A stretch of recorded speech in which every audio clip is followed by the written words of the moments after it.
বাইরে ভাই, ভিডিওটা আগে শেষ পর্যন্ত দেখেন, তারপরে কিছু বলতেছি। যদি অপশন দেওয়া হয় মেয়ে থেকে ছেলে হবার, আপনি কি হবেন? না, কখনোই না। এমন ভাবে বললেন কেন না?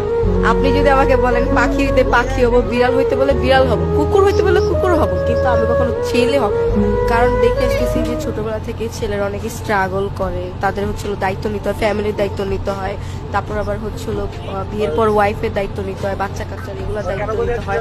আর ছেলেরা হচ্ছিল যদি পড়াশোনা না করে তাদের কোনো দাম থাকে না, ভালো কোনো জব পায় না, ওরকম কিছু করতে পারে না।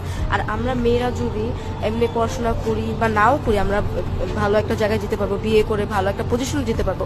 বাট ছেলেরা এটা করতে পারে না। ছেলেদের সব কিছুর আগে তাদের স্টাবলিশ হওয়া অনেক জরুরি, টাকা পয়সাটা অনেক জরুরি। যদি টাকা পয়সা থাকে, স্টাবলিশ হয়, তাহলে সবার কাছে দাম পাওয়া যায়। আর বিয়ের পর দেখা যায় যে যদি বউকে একটু বেশি ভালোবাসে তাহলে মা বলে, যদি আবার মাকে বেশি ভালোবাসে তাহলে বউ সহ্য হয় না। এইগুলো নিয়ে অনেক প্যারার মধ্যে পড়তে হয়। একটা ছেলের লাইফ অনেক কঠিন, অনেক টাফ।